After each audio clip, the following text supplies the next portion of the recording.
Okay, thanks.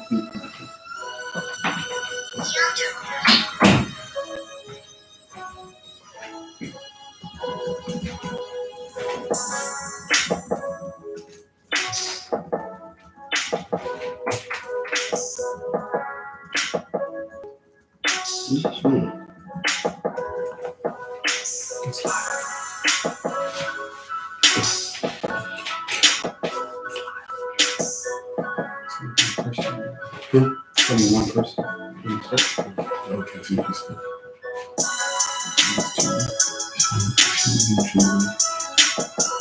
Usually we start with about 20 people. 14, whatever you want. We can start the next one. Let's start on the 3.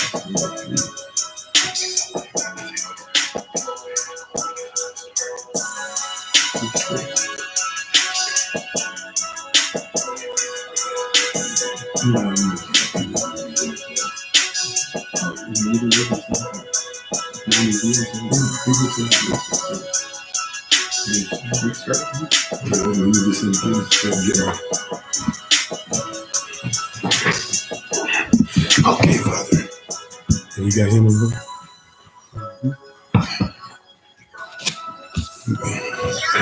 Yeah. Okay. You can start. I guess when we get to 5, how many people? 11. Okay, I think we'll start. All right, shalom, shalom. Welcome to the KGB Live Show, everyone, with your host, Brother Kabir. Hallelujah. We have a great show for you guys tonight. Tonight, we have a special show. We actually have a guest on the line tonight, our brother Daniel Muir. Some of you know him as Brother Daniel, and some of you know him, as Daniel Muir from the Colts, former NFL player and Super Bowl, NFL player. He actually went to the Super Bowl. So we want to welcome him to the show. First, before we get there, Brother Kabir, welcome back. Hey, this is episode number 5. What do you think? I'm excited to be back. And you just came back from Texas, right? So how did Texas go? Hey, straightway Texas was amazing. I think for the first time, I've been on this journey of just trying to do my investigation with straightway and see Pastor Dow, see the saints, seeing this is real. And for the first time, I took some pictures and took some videos, but I just immersed myself. I just enjoyed it. I'm like, we saw you enjoyed it. I was looking at your Facebook and your Instagram. There was a lot of food. Yeah, a lot of food. A lot of food. And keyword, a lot of dessert. A lot of dessert. Yes, I think I tried every one except maybe 1 or 2, but I did. So yes, sir. That's why I had a fast this morning, so I can kind of lose some weight here. So, well, it's good to have you back, brother. Yes, I'm glad yes, you're back. sir. You're safe. Back in the cold Wisconsin. Yes, sir. But yeah, guys, we have a great show. I'm gonna do a couple of announcements real quick, like I do every time. So last week we had the Berean moment, the faithful Berean moment. We were on episode 9B. So that's part 2 of the first part of proving Pastor Dow wrong. You guys make sure you check that out with Brother Ray. Brother Ray did a phenomenal job just giving us the perspective, aside from the Western American perspective that we have here. He's an Assyrian by birth or by nationality. I think he said he was born in Iran, but he's raised in Sweden. So he's got a lot of different diverse perspectives. Speaks 3 languages. Exactly. Speaks 3 languages. So that's better than most of us here in the United States. So I think we could all learn a lot from that. Make sure you guys check that out and let us know what you guys think about that. Also, last week on the last KGB Live Show, the title was Men and Women Are Not Equal. Change My Mind. So if you guys missed that, make sure you guys go and listen back. and let us know what you think. Everything that Brother Kabir does here is to really just edify and educate the people. So make sure you get yourself educated. We're in an age of information, so there's no excuses, right? The people who are ignorant are willfully ignorant nowadays, right? But yes, sir. And then we also had Shabbat service with Elder Rufus last week. Obviously, Pastor was out of town and doing ministry work, but we had our faithful Elder Rufus filling in for him at Tennessee. And the title of the Shabbat message, which was "For His mercy endureth forever." If you guys missed it, make sure you check it out. Let us know what you think about that too. So that's pretty much it, Brother Kabir. I don't have too much more unless you have any other announcements. Well, hey guys, I'm back. And I'm so excited about this show. This is our first interview. Well, I do, I have another show called The Berean Moment, but this is and actually I do want to get this brother on my Berean show. So that's going to be for next season. So we are going to be doing a second season 2. Seems like a lot of people are really encouraged by The Berean Moment, just hearing all these different testimonies. We try to get just different people from different cultures, different ethnic group. I mean, just different backgrounds, and just saying how much. I mean, the Straight Way just has so much diversity. It's the only church I know that if you want to see all of the people that speaks different tongues and different nations and different, go to Straight Way on a feast day, really, yeah, and you'll get a Filipino, you'll get a Syrian, you'll get a black, you'll get white, yellow, green. I mean, Chinese, Japan. I mean, I've seen it. I've seen it all. Right. So So, but anyway. But I got my brother Daniel Muir. We were teammates at the Green Bay Packers, and so he is part of my show. Some of you guys know him as Brother Daniel. He's the guy that, and I'm not going to mess with him. I'm going to give him the respect. He's my guest, so I can't, I can't be messing with him today or before he steps on my big toe. I don't know how he's going to do it on the radio, but knowing Daniel, he will find a way to do it. So, hey, Daniel. Do we have you there? Do we have Daniel on the line? Yes, sir. Yes, sir. Bless you, my brother. Hey, bless you, man. Shalom, shalom to you. Hey, I'm glad to have you on the show. Hey, I wanted to talk to you, and I'm going to do one for the Berean, but more about your aspect. One of the things that we do on the KGB show that we've been kind of talking about is just the role of the man and the woman, especially coming into this truth. And I kind of wanted to get a take just from your life. You obviously played in the NFL for many years. You have obviously now you're in your second career. You're an athletic. I don't know what the term is, but coach or athletic coach, where you train people, develop people so that they can either be good at the college level, high school, or even go up to the next level into the pros. And but you're a professional. You have a wife. You have children, and you're also in the truth. But you weren't always in the truth. I remember in our playing days. You know how it was in our playing days. I'll be out there, in the locker room sharing the gospel. And tell me how, if you can just give the viewers just a little snippet of your background before you came into the truth. Can you please share? Absolutely. Absolutely. Well, I guess I can give everybody the 0.2% story. Me and Kabir, I remember in my rookie year in Green Bay, and one thing I can always say was that you were very, very, very, very passionate about the word, very passionate about the Bible. And I remember my rookie year, so here you got Kabir, about to be his number, right? He's a Hall of Fame with the Green Bay Packers, and he's going all around the locker room, from the players to the coaches to the athletic staff to the custodians in the building, everybody, right? He's telling them all about, hey, did you know this was in the Bible and that was in the Bible? And a lot of people didn't want to hear it. And I just remember the day we were in the weight room, and one of our teammates came up and said, let me ask you something. He said, if this whole building was to blow up right now, how many people do you think will go to hell?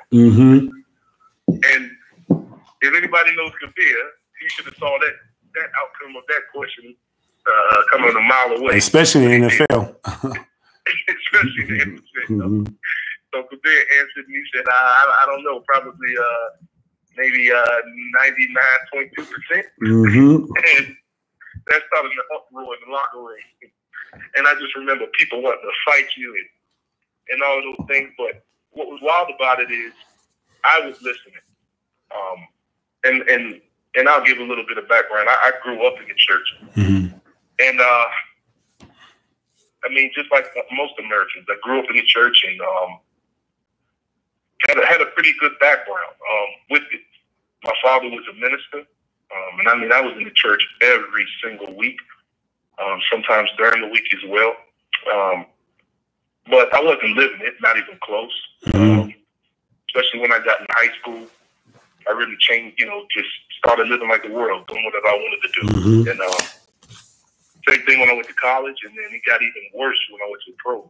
I mean, you turn around and give Sin a bunch of money, mm-hmm. and then you're really asking for it. And that's what was happening. But the father always had, his hands on me, protected me through so much. And really, my experience of coming into the truth was just, I had been seeking, and after I was done playing, a number of different things were going on in my life, and I said, I know where my source is. I do know that. Mm-hmm. Because one thing my father always taught me was that you need to, number one, know how to pray. So my father would always pray, and I would always hear my father praying. And then he would always tell me, read this word.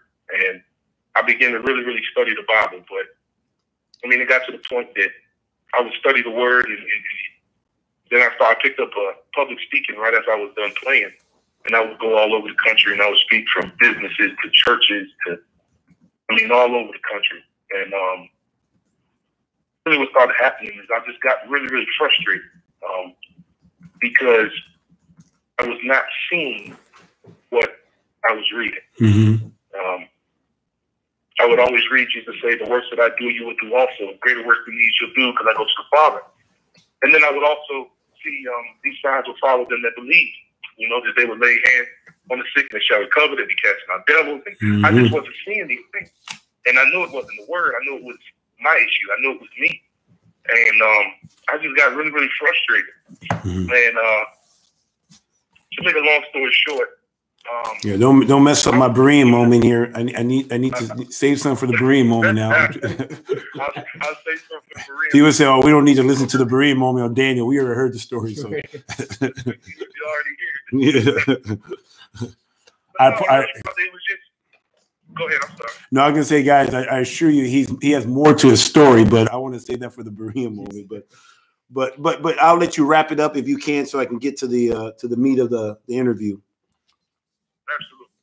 It was just basically the Father was dealing with me, and I was seeking. I think, me and you talk often about that. It's really, really important for us to be seeking because, he answered.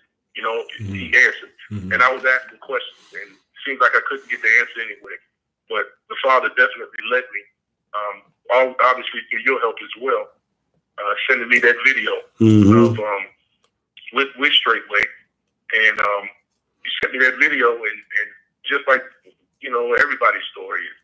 Once they started watching Pastor, they watched a bunch of them, and a bunch of videos back to back, and it took off from there. I wanted to go see it for myself, and really, the rest is history. Well, let me ask you this. Let's just segue right into our question. So let me ask you this. So you and I played in the NFL. You came in. How many years? What year did you come into the league? I came in 2007. So you came in 2007. So I was pretty much a vet. I came in 2000. So I was on my way out. I think so. You and I played like for a year or two with each other. And so when you came into faith, how long were you married? When did you get married? To Chris, Sister Chris? Yeah, you set me up here, bro. Okay. Well, okay. What year? Do you remember the year? I don't mean, hey, you're a Hebrew. It doesn't mean. Me and Kristen got married in 2010. Okay, good. That's good. So, but in Hebrew culture, you probably was married even before that, right? Yeah, exactly. Okay. So let me ask you this: how was your marriage before you came into the faith? Like, what was marriage like before you came into the truth? If you can, and we have some serious questions here, and we're gonna try to get some questions also from the the people that are watching here on YouTube. So, guys, once again, thank you guys so much for your support. But anyway, tell us what was marriage like before you came into the truth? Because and the reason, and let me tell you why I'm asking you, how many people's online? We have about 33. Okay, and one of the reasons why I'm asking you this, Daniel, is a lot of people think that we in the limelight. Everybody hear my story. I just wanted to kind of just use an example, but everybody always think that you're in the NFL making all this money, lights and glitter, and it just everybody loves you. The family is great. They see us. We put on a smile. We sign in on an autograph. I mean, it's the life. It's the American dream, right? I mean, and when people see these celebrities on TV, they just think like, oh man, I wish my life. I mean, you got people envying celebrities, envying their marriage, their lifestyle, the big diamond rings. They get to go to all these things, go on cruise, and so I mean, is that how it was with you and Chris? I mean, I guess what was life like? And I don't want to put words in, but I'm just saying from a celebrity perspective. But that's what they think. But what was? Can you give us the real insight or the real scoop of what marriage was like in the Muir's house? Absolutely. We were living the American dream. Let's say that.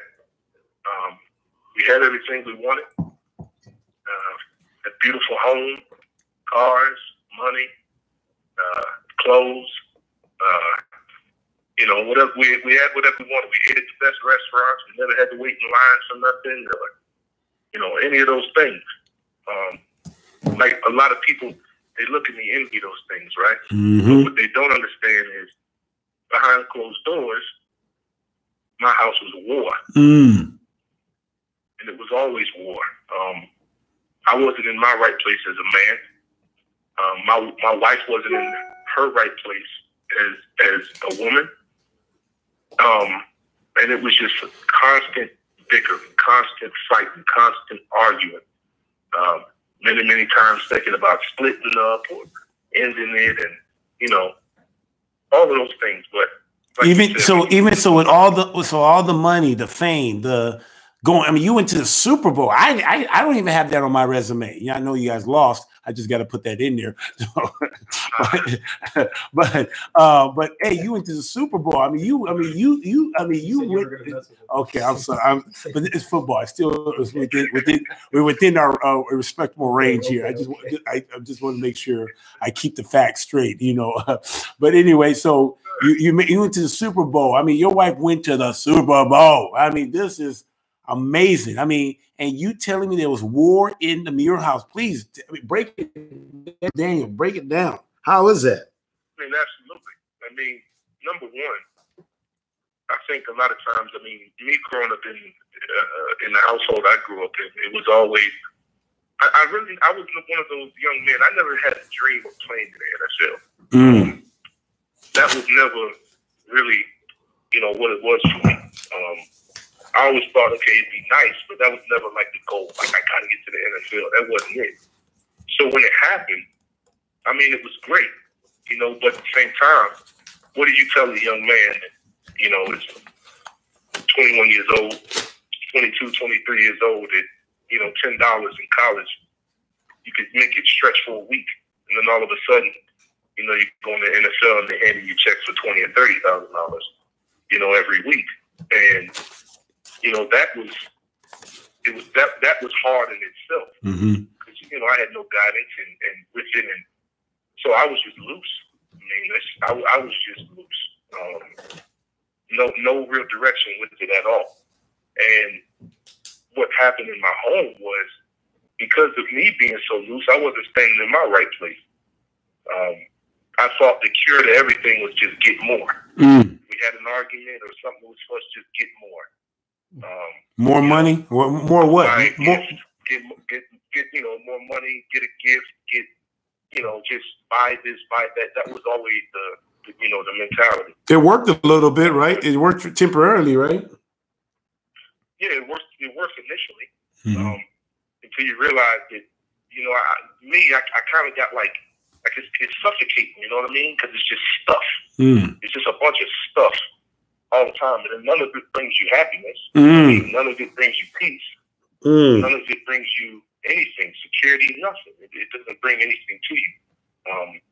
But just the simple fact that you can say you have it. So, but again, I mean, it was constant turmoil. I mean, nonstop in my home. And again, because I wasn't standing in my right place, and then my wife wasn't either. We just didn't know. We had no direction. We had no direction. So let me ask you this. So now that you guys have been in the faith, you've been in it. I mean, you kind of came in shortly after I came into it. How has your marriage been now? I mean,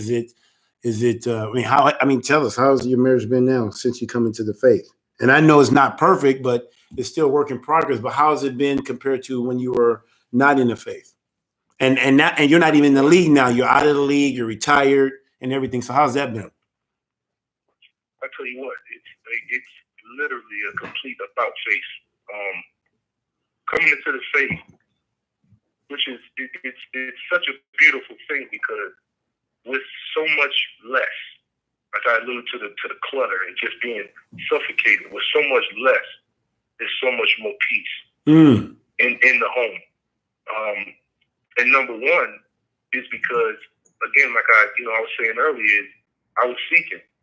And when I was led the straight way, true ministry, when I went for the first time, I saw men, like real men. And from playing in the league a bit, you always saw a shell of a man. Like you saw guys who, portrayed themselves to be tough, big, strong.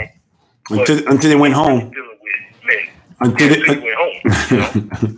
Absolutely. And but coming to the truth, it just set everything in its proper order. The number one thing it did is it being around righteous men, being around men of integrity, being around hard-working men, being around men that's going to love you, not just because of who you are or things like that. They love you just because you're walking and running this race with them.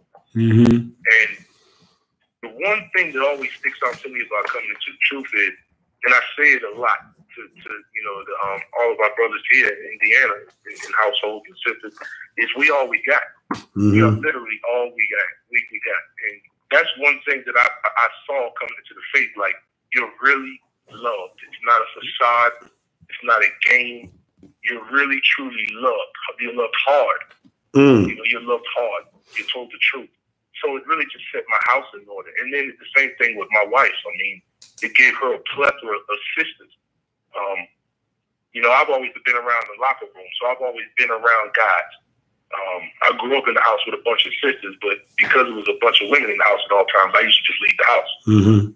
But seeing my wife now, just having a plethora of sisters from literally all over the world, it's just a beautiful thing. So let me ask you this. Challenge her, go. Go ahead. Sorry, I didn't mean to cut you off. I thought you. No, go. Go. I said they challenge her, they love on her, and they grow together because we have such great leadership in this ministry.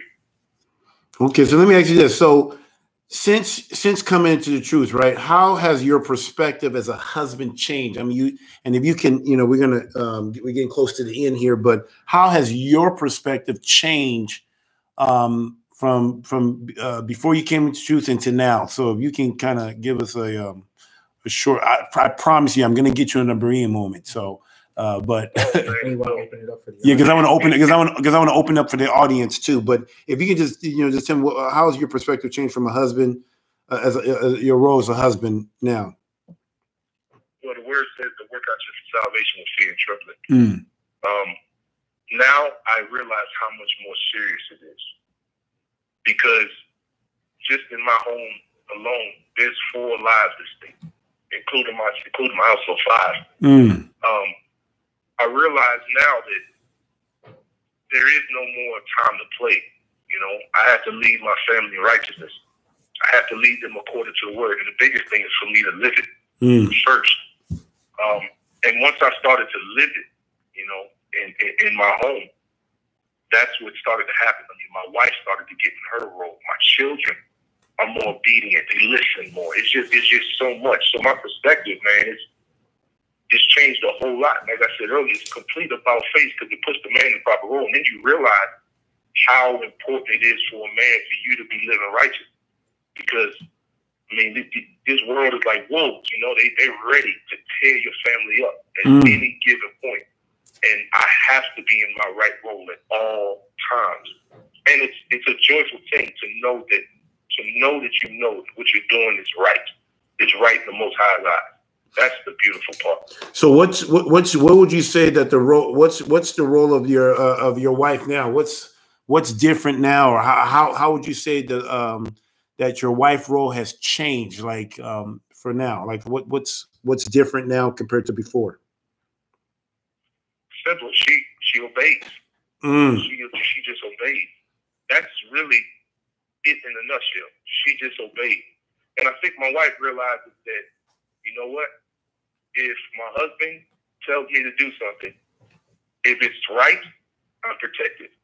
If my husband tells me to do something and it turns out that it wasn't the best decision or it was wrong, she's still protected because she obeyed me. She just knows that at that point, the Most High will deal with me.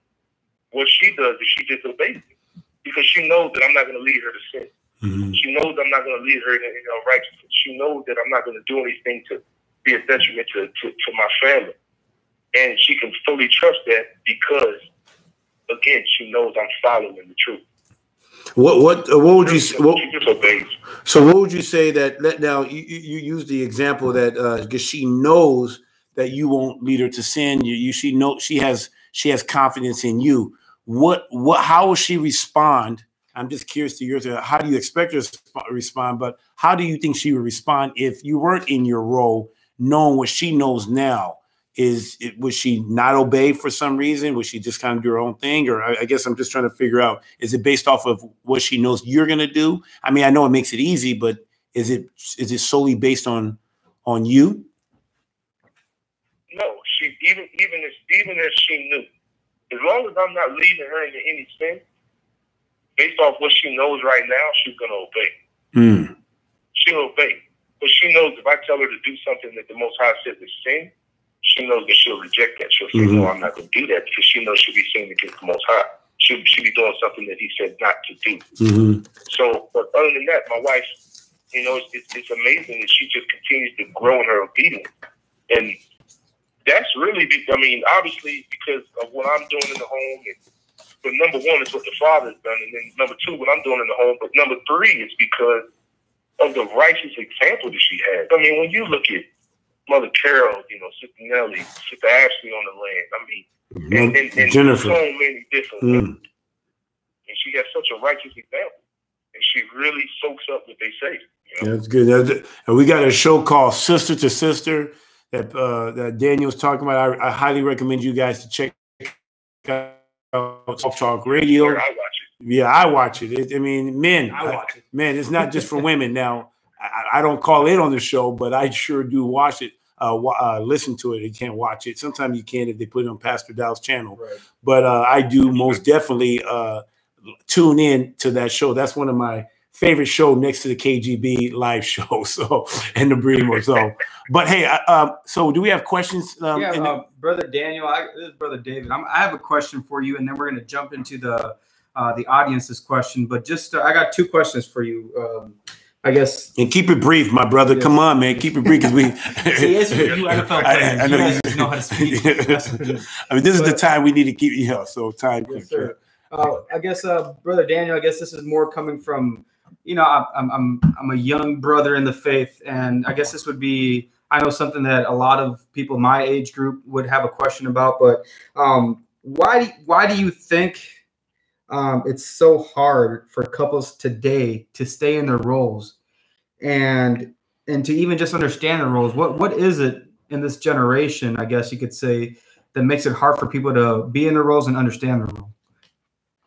Well, number one, it's like you said earlier, we live in a time of information, right? And a lot of people just don't want to know because they choose not to know. But they live in turmoil and say they want better, but they do nothing to make it better. And number two, I truly believe it's because they're not being taught. There's no example in front of them. And, you know, people will put up these TV shows and self-help books and all type of different things. But at the end of the day, if it's not what the Father says to do, it's going to fail every single time because there's no example. There's no one teaching. That's true. But when you come to this ministry, you will see teachers. You will see people live it. That's the biggest thing. Because, and I'll make this very quickly, because we live in a generation now where people just fed up with hearing people talk. You know what I mean? They just fed up with it. We were just talking You're going to have to show people the way you live. And when you see people living the right way and doing things the right way, and you see the blessing over their life and the peace they have, I mean, you want to do that. But there's not that many examples out here of that. That's why people, you know, fail. That's one of the beauty I love about Straightway is that one thing that Pastor Dow, you know, or Shepherd, he's taught us is to watch his lifestyle, you know, and you can see it. You see, he lives out the word. He not only preaches the word, but he lives the word. He keeps the commandments of Yah and teach other people to do the same too. So, and that's something that you just don't see in Christianity. It's completely they say one thing, but they do another. I mean, they're very hypocritical. I mean, it's just flat out. I mean, I don't know how to say it any better. So, if you could say it, yeah. So that's a nice way to say it. Yeah. So. But anyway, so what's your second question? Yeah, so now we'll just move to the audience now, but thank you for answering that question. I think that makes a lot of sense. I think a lot of what other people want to know too is, so where do you see this generation going? The generation that you see coming up, and I'm not saying the people who are in the faith, but just generally in the world. And in terms of marriage and relationship, I guess, where do you see them going and why? Well, because I see this thing, it's not getting no better. I mean, you can see it. I mean, it's getting bad, and it's getting bad fast. Every single day, it's going down the tube at a rapid speed in this generation. And you can see the love of man is drawn cold. People just don't care no more because they're hurting so much. You know, and again, like I said before, there's just no direction. And you see it, but one thing I always look to is the Father's raising up a righteous generation, especially these young ones now, the young children now. The Father's raising up a righteous generation. You know, and when I see the condition of this world, I see the condition of society. It encourages me that much. It encourages me that much more to live right, to live holy, because it's so important that this generation is coming up in the truth. That they do that we train them up in the way that they should go. So when they get old, they don't depart from it. Yes, sir. That's the key. Hey, you know, I gotta if I can just piggyback on that. One of the things that when I went to Straightway, Texas, man, I must say, I think one of the things that made me soak it up, man, I was so amazed on. There's a lot of new people coming into the faith.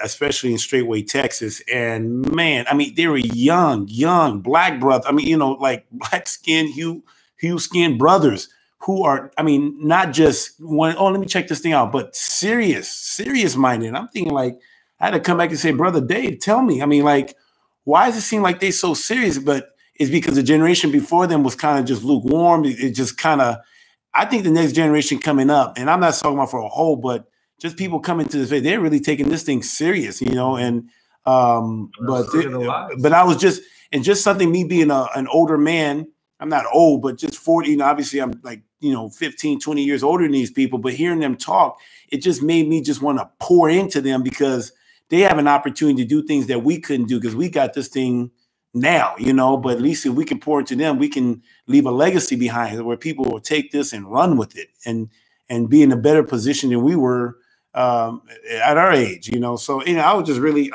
impressed with with some of the people that's coming into the faith, especially at Straightway, Texas. Some new people, they're very serious-minded people. So, yeah. Yes, sir. Okay, so then just a couple more questions from the audience here. I'm not seeing any more come up, so I'll just we might wrap it up with these last two questions. But the first one is, how long, Brother Daniel, how long did it take your wife to get on board in the faith? And that's coming from Brother Tyler in the audience. And I'll add to, and with Tyler's questions, and how did you get her to, you know, what was the method of how you kind of helped her along, or if you even had to? Hallelujah. Well, number one, it didn't take my wife long. And she kicked and scratched, you know, it kicked and bumped against it a little bit, but it didn't take her long at all. And number one, it was because, again, she saw me seeking. My wife knew. I mean, she saw, I mean, for a few, you know, 2-3 years where I would be coming to bed super late, waking up super early, and where I'd be downstairs reading, you know, or praying. And at times it used to frustrate her. She's like, you don't never come to bed. You know, you always just downstairs, you know. And so she saw me seeking. That was one. So she didn't really kick and scratch at all. But one thing that really helped as well in the house is that I laid down, let's say, the borders of what I expected to be done. And we started with the Sabbath. But at the same time, I didn't just throw everything at her at once. You know, one thing that I end up reading, I think it's in Acts, if I'm not mistaken, Acts 15. 15:20? When you see the 15:21, I think, is when the Pharisees tried to put everything, all the whole law on the Gentiles who was coming in.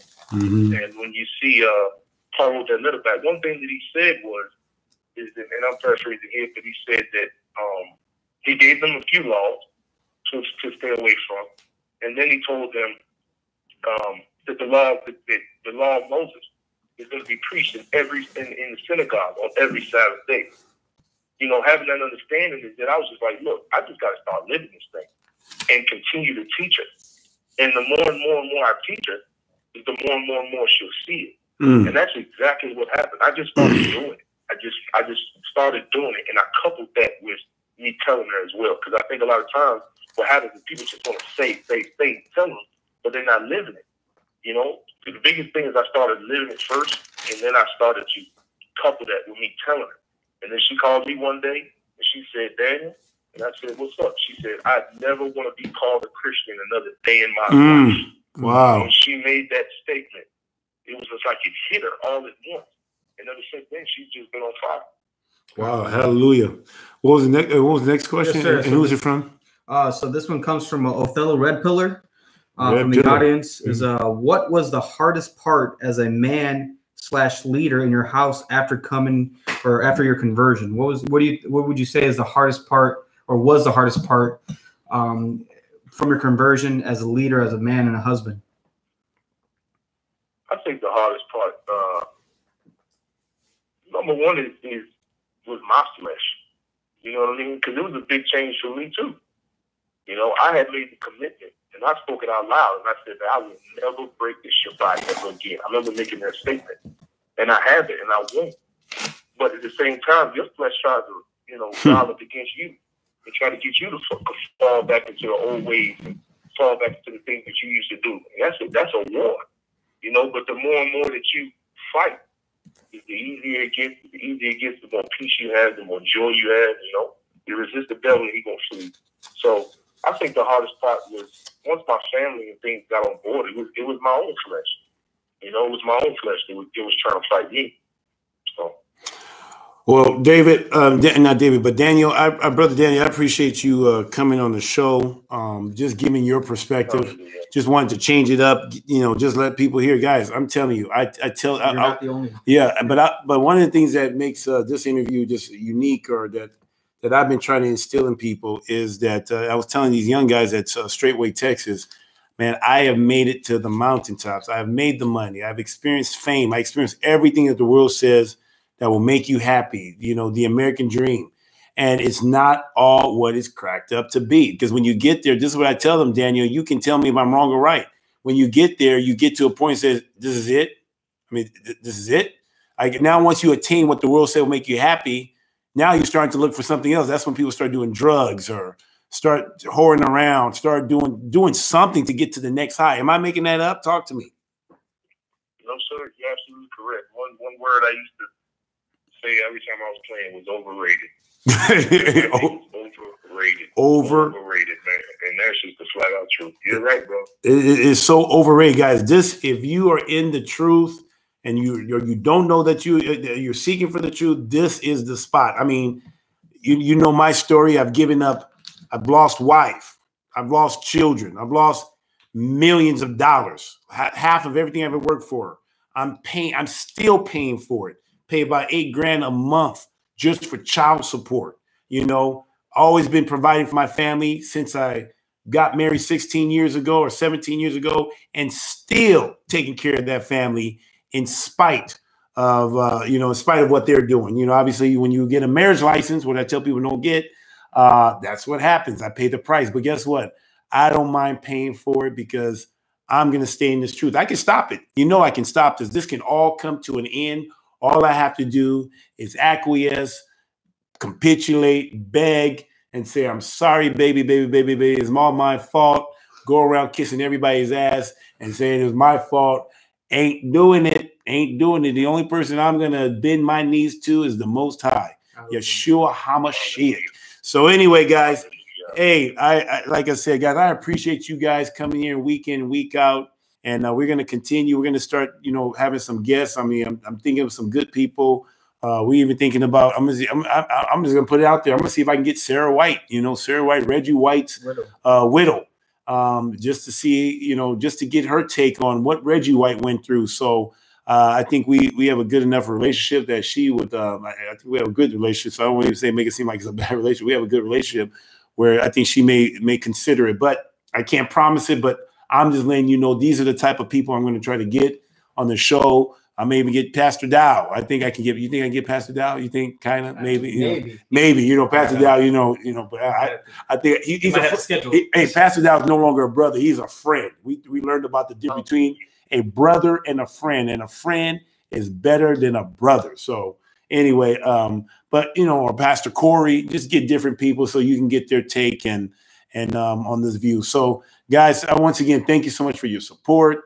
How many people we had this tonight? I think we almost hit 45 people. 45 people. Well, hey, guys, thank you so much for your support. Please like, comment, subscribe, share. We're going to continue hitting this thing. And please, guys, give suggestions on what you would like to hear just about, you know, marriages. I mean, anything. Just let me know, and we can try to prepare a good show and talk about the things that people won't talk about. So.